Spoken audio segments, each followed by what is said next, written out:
muito obrigado por estares aqui. Eu queria começar esta conversa. Isto é uma conversa descontraída, como quase todas as nossas conversas são. Aliás, todas. Nós temos sempre conversas descontraídas. Muito descontraída. Mas há aqui um simbolismo e há aqui uma... Eu tenho sempre esta relação meio de discípulo contigo. Epá, eu acho que nada que eu faça seria possível se tu não tivesses feito os programas que fizeste e se não tivesses sido assim uma força inspiradora.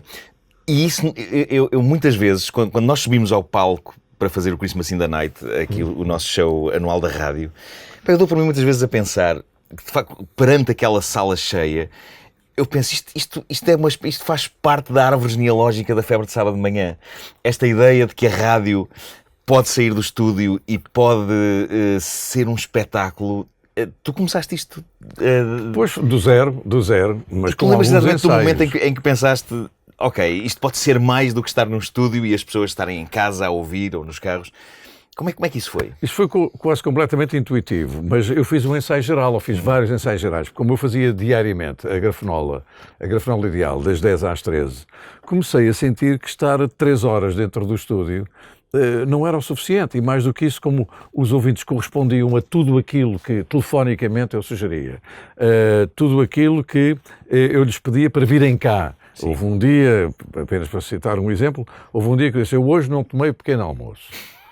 Vocês não se importavam de trazer pequeno almoço? É uma técnica intemporal.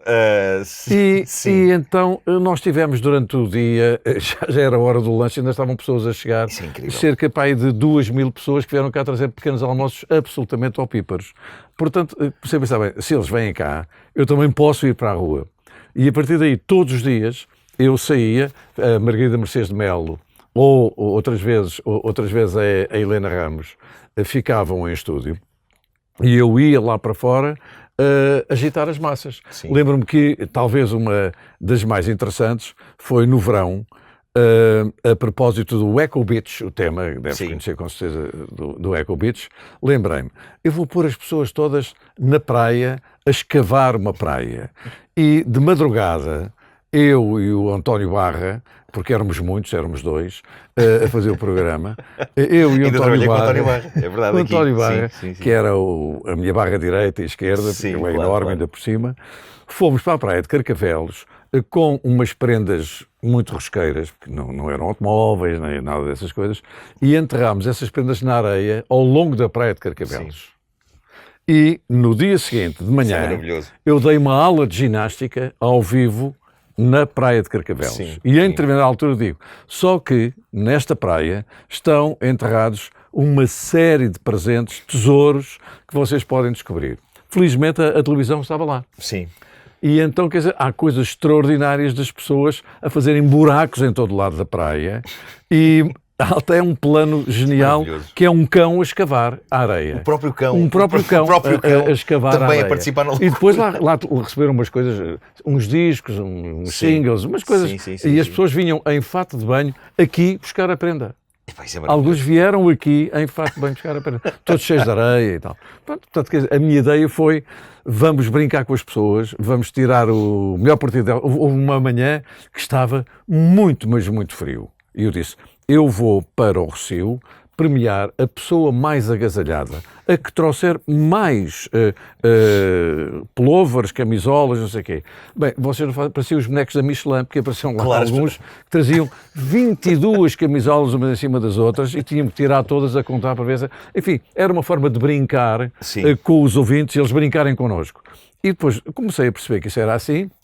E como trabalhava pouco, era só 5 dias por semana, e quando o programa acabava à 1 da tarde, começava a pensar que aqui ia inventar para o dia seguinte e ficava cá, vivia cá praticamente. Eu tenho muita essa ideia que tu és um incontinente de ideias. Eu também tenho um bocado essa coisa que é a necessidade urgente de tomar nota de tudo, porque tudo pode ser uma coisa incrível. É, exatamente. Eu às vezes tomo uma pequenina nota e fico à espera que isso aconteça. Outras vezes acontece. Eu imagino que nesses tempos, de facto, isso devia exigir um ritmo de criação tremendo. E eu penso que é o seguinte, que nós não podemos estar à espera que a ideia chegue, temos que ir à procura dela. E sabes bem que é assim.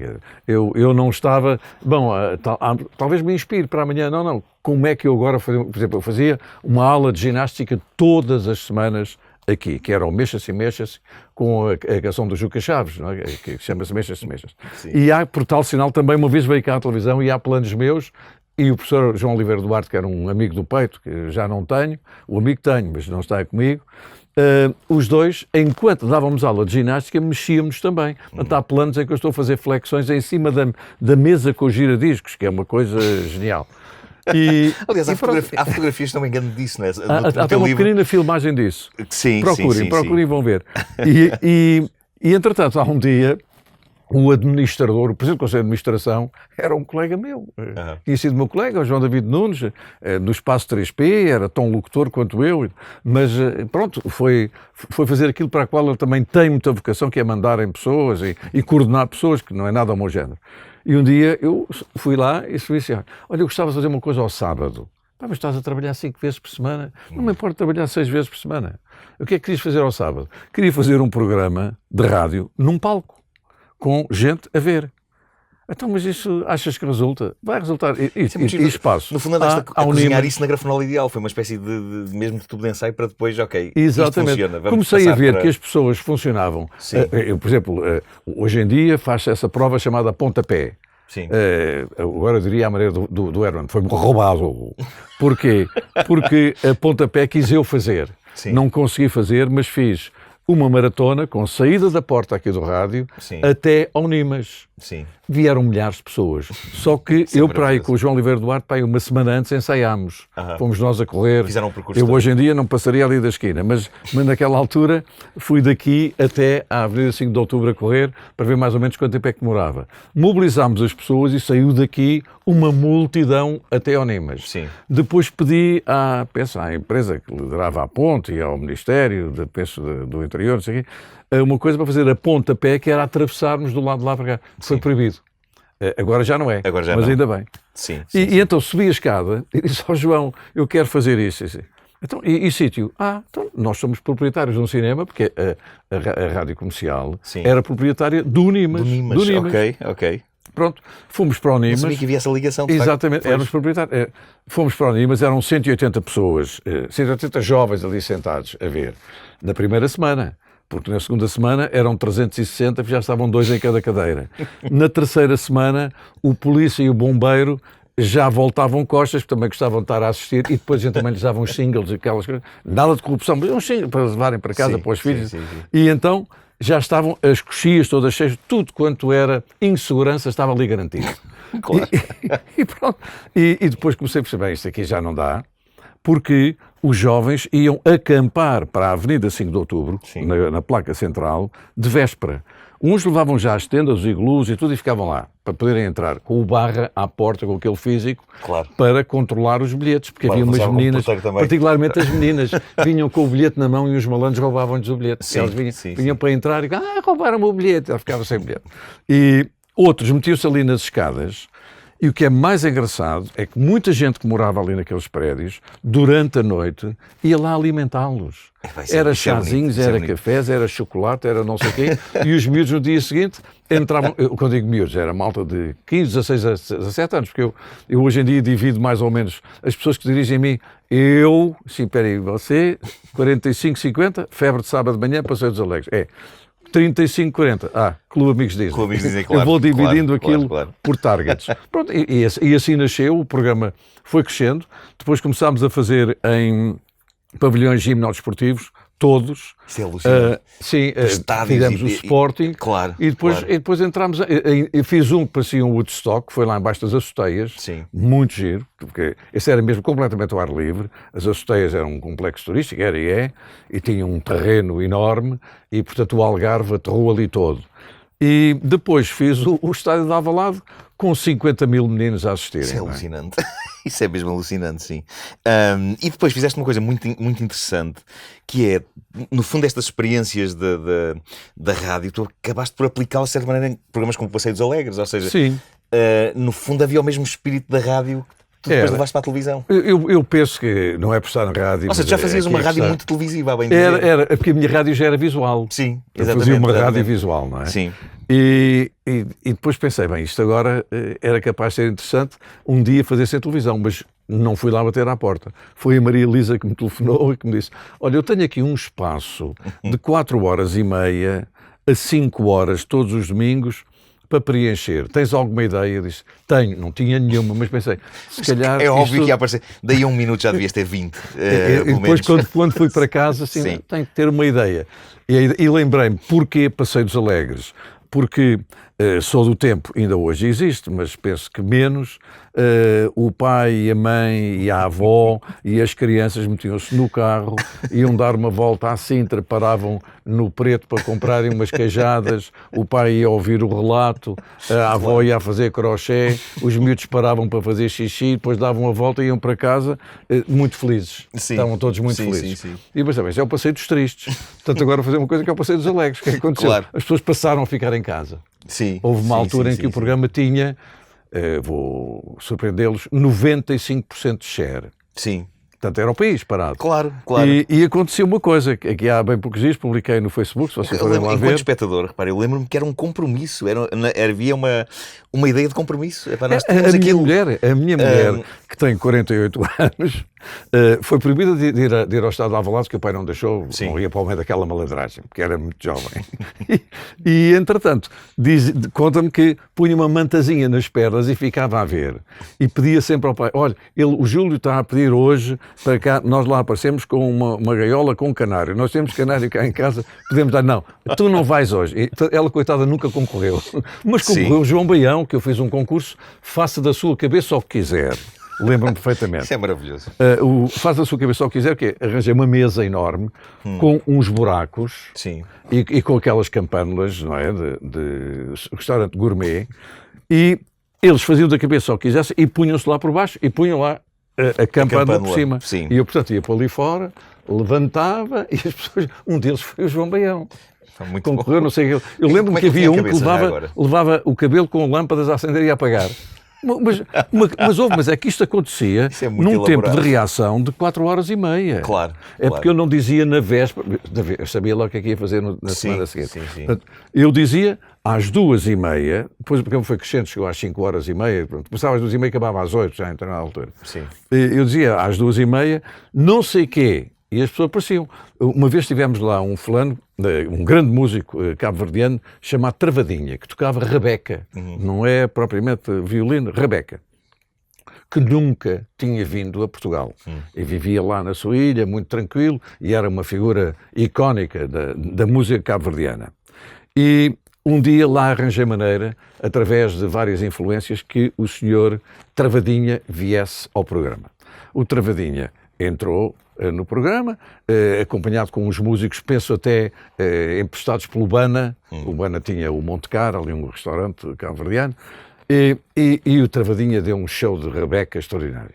No final daquilo, porque eu não os punha a fazer uma música e logo outra, não. Como o programa tinha 5 horas, voltavam. Assim, uma pessoa que não tivesse visto a primeira parte via a segunda, e portanto os convidados eram repartidos ao longo do programa. Enfim, fazia o guião com esse critério.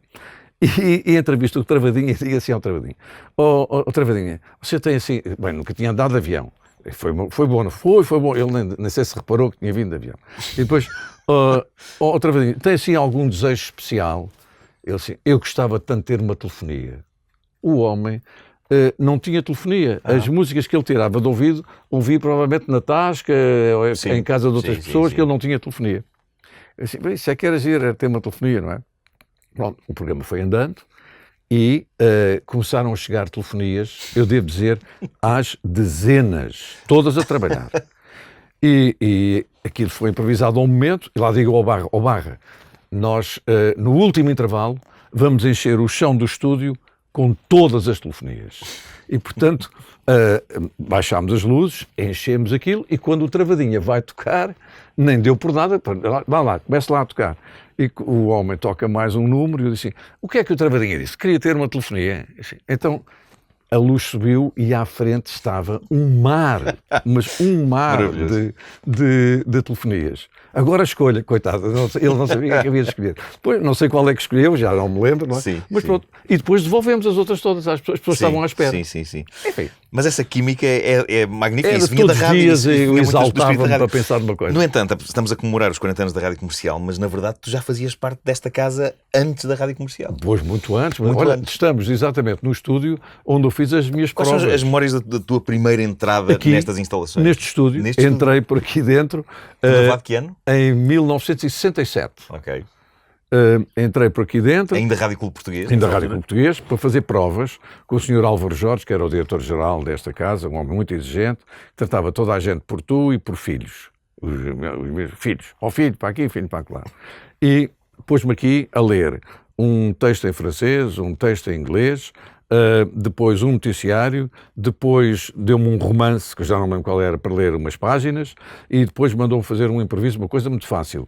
Assim, olha, agora faça uma reportagem sobre uma estreia de uma peça de teatro no Teatro Dona Maria II, com a presença de Sua Excelência o Presidente da República, Américo Tomás, esposa e outras altas dignidades. E eu, portanto, inventei. Mas ele estava a fazer isto, estava à tua frente a fazer isto? Estava aqui, estava ele aqui estava aí neste desse vídeo. lado. Estava Ok, aqui neste ok. vídeo. Sim, sim, Com sim. a fita sempre a andar. E tu sozinho aqui a eu inventar, sozinho mas a inventar num completamente. momento... Tive que inventar, ele disse-me dali para eu Raios. fazer. Isso é que não temos, era de E fazer foi- rádio, era como fazer tropa, era disso. Era uma coisa, e ele Sim, estava, sim. faça lá, e com a fita a andar, ou seja, para não haver emendas. Claro. Se eu gaguejasse, ou uma coisa qualquer. Acabei aquilo tudo, e ele chama-me, filho, estiveste bem, tens uma voz fresca, lembro que ele disse, tens uma voz fresca, sim senhora, mas ali a leitura do noticiário e do romance ficou muito parecida. E eu, armado em galarote, que era muito miúdo, assim, tem toda a razão, porque, está a ver, eu acabei de ler o noticiário, comecei logo a ler o romance, ainda não dei a entoação que devia ter dado à interpretação do romance. E diz ele assim, mas quem está aqui para fazer críticas sou eu. E eu armado em parvo, assim, pois é, mas eu também sei fazer autocrítica. E assim, então vais para casa fazer autocrítica durante um ano. Mandou-me embora. Foi uma maneira de dizer, baixa a bolinha assim. Passado um ano telefonou-me. Isso é incrível. Portanto, ele cumpriu.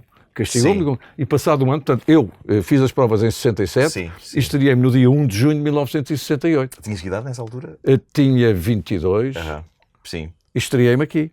E, portanto, quer dizer, mandou-me chamar, portanto, agora já podes. Já, quer dizer, já baixaste a bola, já. E então deu-me um horário bom, porque deu-me um horário das 2 às 4 da manhã em FM. Ora bem, em 68, o FM tinha aparecido em 67. Ok. Portanto, eu penso que talvez a família, se tivesse insónia, me ouvisse. Claro.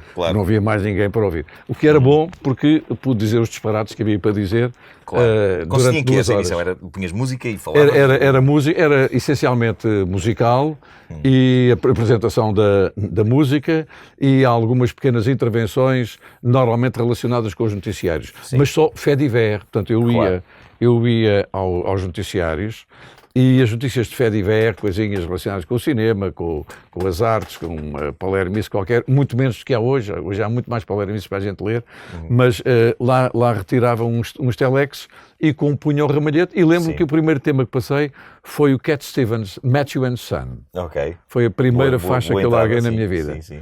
Eu adorava e adoro o Cat Stevens. Sim. E portanto, trabalhava em FM estéreo, das 2 às 4 da manhã. Penso que, como pouca gente... Logo a seguir, o Luís Filipe Costa convidou-me para ser um dos 8, éramos só 8, noticiaristas do Rádio Clube Português, porque cada um de nós fazia 6 horas sozinho.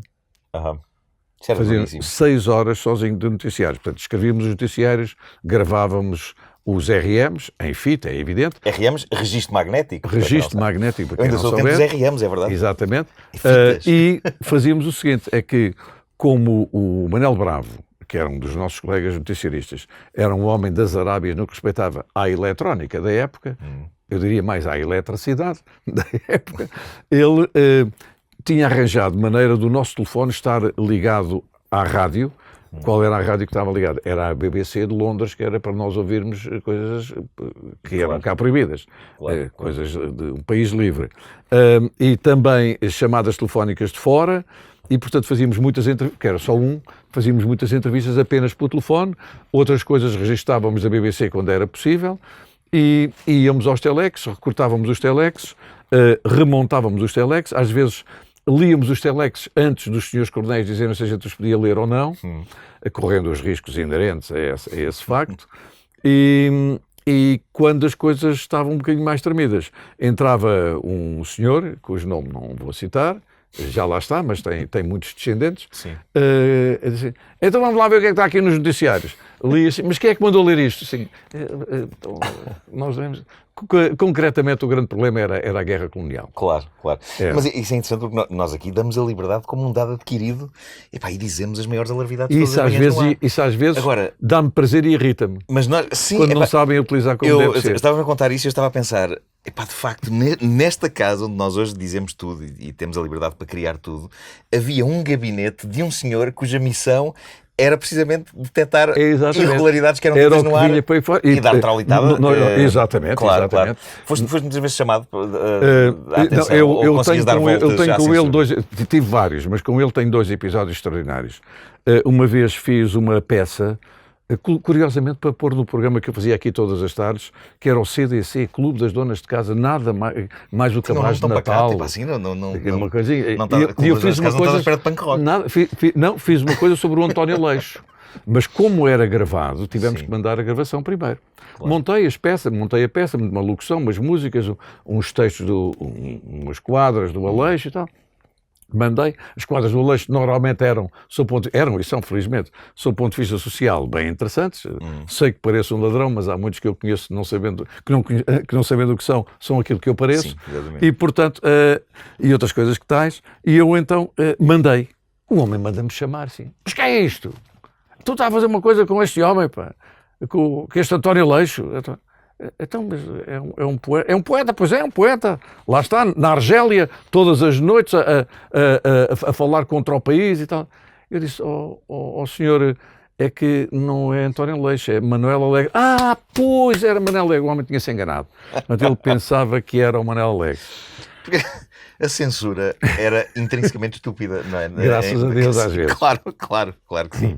Olha, há uma outra natureza do teu trabalho na rádio que eu acho que é muito interessante falar, que é, tu de facto estás associado a teres revelado muita gente ao mundo, e isso é uma das missões interessantes da rádio, e nomeadamente bandas. Estava a pensar no clássico exemplo dos Fischer Zed, falaste há um bocado do Echo Beats, Martin and the Muffins, trouxeste o Duran Duran. Eu gostava do nome Martin and the Muffins. Ninguém sabia o que era um muffin, que não se usava. Claro, não havia muffins. Com muita sorte, bolos de arroz. Comiam queques ou bolos de arroz. Martin e bolos de arroz.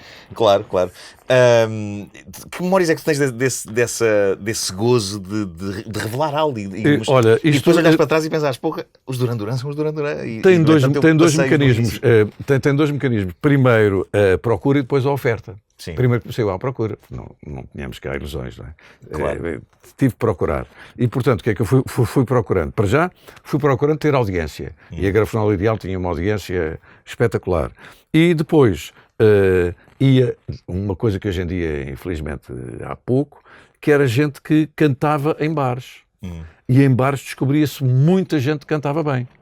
E, portanto, comecei a trazer aqui gente que cantava em bares. Depois começaram a surgir alguns com cassetes. Olha, eu também faço isto e não sei o quê. E eu ouvia, passava aqui as tardes inteiras a ouvir as cassetes, e alguns eram aproveitáveis. Mesmo que não fossem, eram aproveitáveis na mesma.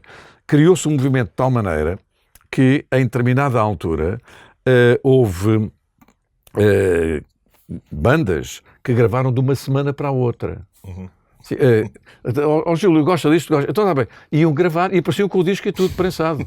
Uma das bandas foi os NZZN, gravaram um tema de um dia para o outro. E aquela, o Júlio é um duro. O Júlio é um duro. Mas o Júlio é um duro teve outra versão. Eu sei, já me contaste, mas se calhar queres que eu contasse às pessoas. Eles telefonaram. Isso é muito giro. E disseram-me assim, é o grupo Albatroz. Júlio, nós gostamos tanto de si, para que fizemos uma música, era uma banda rock naquela altura. Sim. Gostamos tanto de si que resolvemos fazer uma música dedicada a si, com o seu nome e tudo. Obrigado, pá. Então como é que se chama? O Júlio é um chulo. Assim, vocês não acham que é um bocadinho forte? O Júlio é um chulo. Então como é que a gente está a fazer? Inventem outra expressão agora. Vocês sabem o que é dizer chulo, mas eu estou aqui a fazer o quê? A quem? Depois telefonaram-me. Olha, e é um duro. Funciona? Está aprovado. Pronto, seguiu. Fantástico, sim. Foi o caso. Essa foi uma das... Caiu uma caneta, caiu o microfone. E era uma coisa... Mas está-se a ouvir bem, não está? Tá. Ok. Como é que eram também os CTT. CTT, CTT tivemos nós que abreviar, porque um conjunto de rock chamado Conjunto Típico Torriense, ninguém acredita que toque música rock, não é? Claro, claro. Que eram, e, portanto, os CTT tinham um grande sucesso, mas era como CTT, agora como Conjunto Típico Torriense não dava. Claro. Estreou-se lá no programa também o Carlos Paião, que apareceu de bata, tinha acabado de se formar, Sim. já estava no estágio, com o estetoscópio a cantar a primeira cantiga.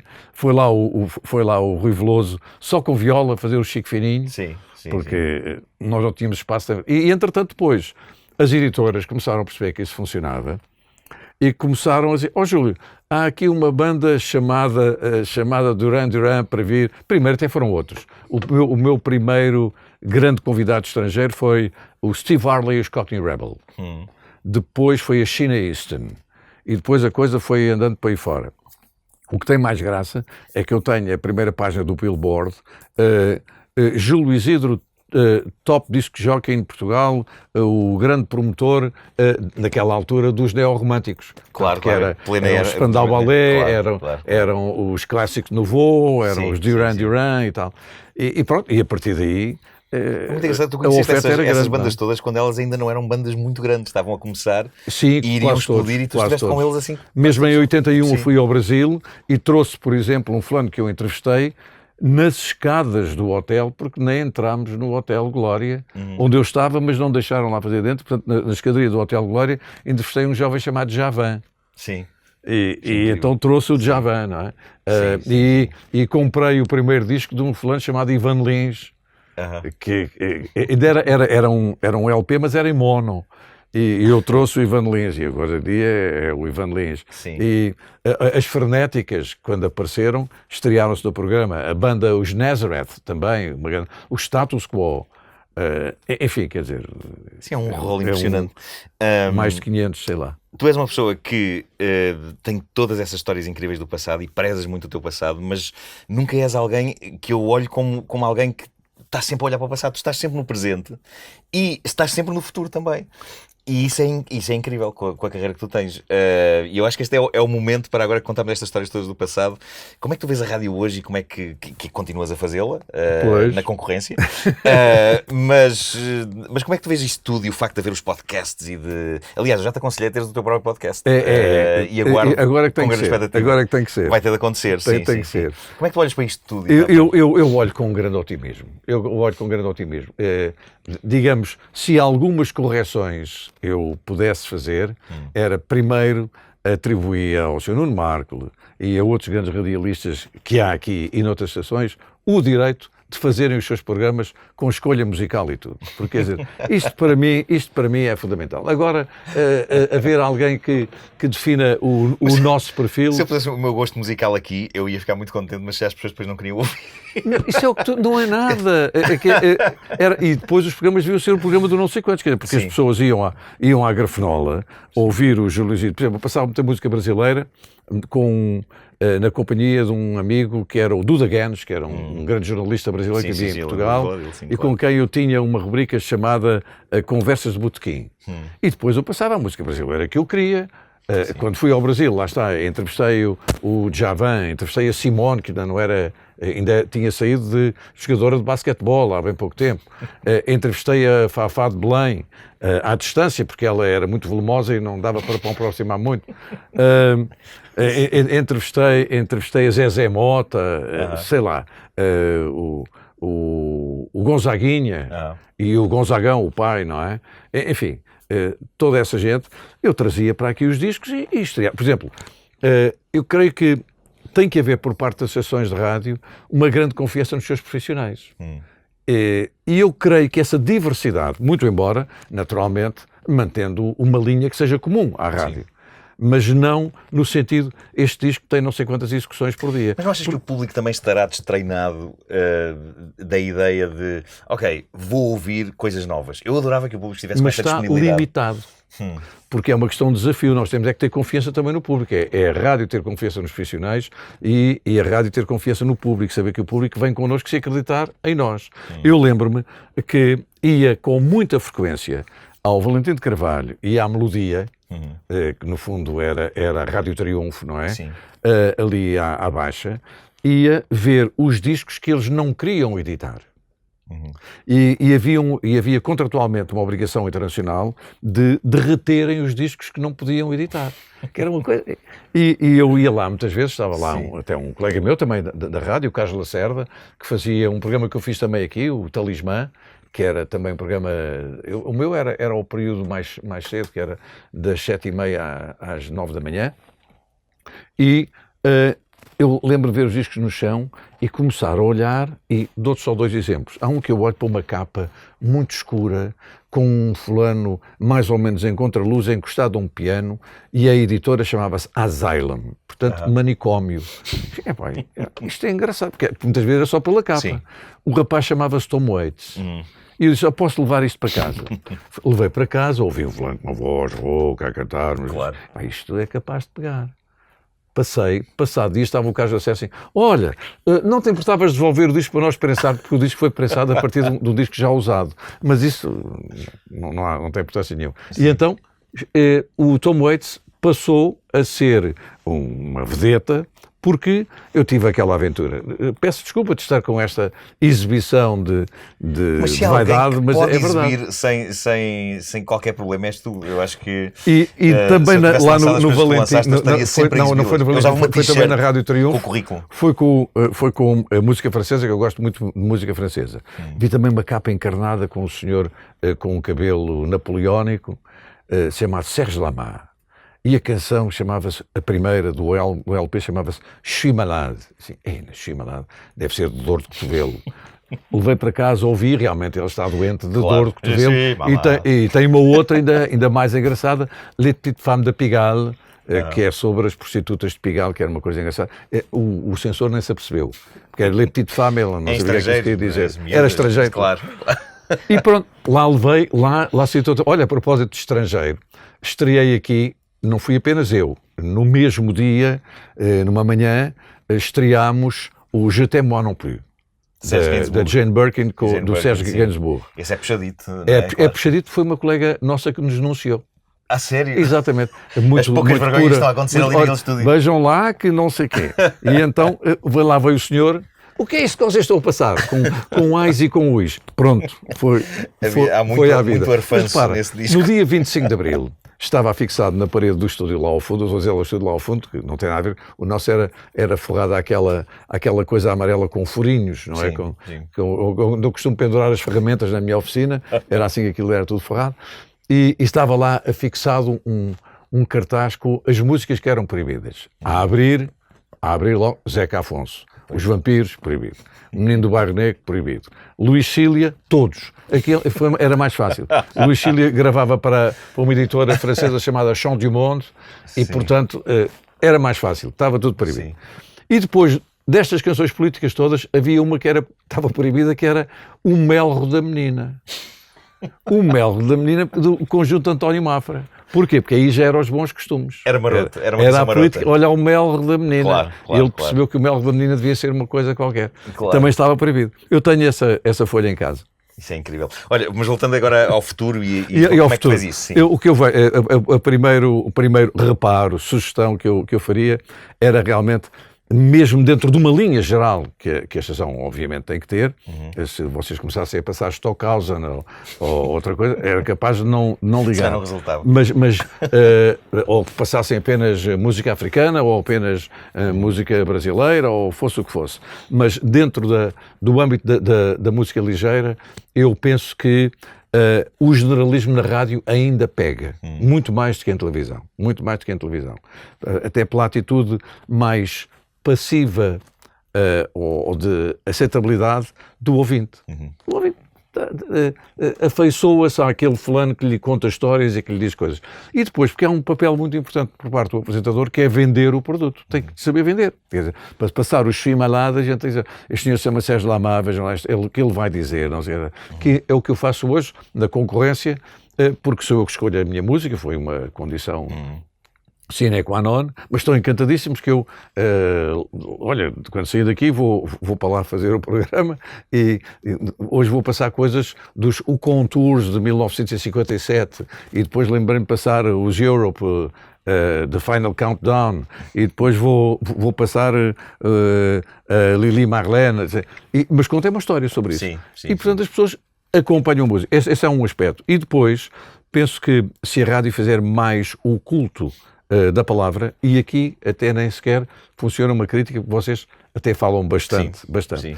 O culto da palavra, o culto do diálogo, mesmo ainda por cima, com a enorme vantagem da liberdade que vocês têm hoje em dia do diálogo. Portanto, eu penso que, por outro lado, a rapidez com que se movimentam, a qualidade do som, que é francamente melhor. Repara, eu entrevistei o Claude Lelouch dentro da carrinha do Rádio Clube Português, que tinha aquilo que era dos rádios táxis, para falar. E então...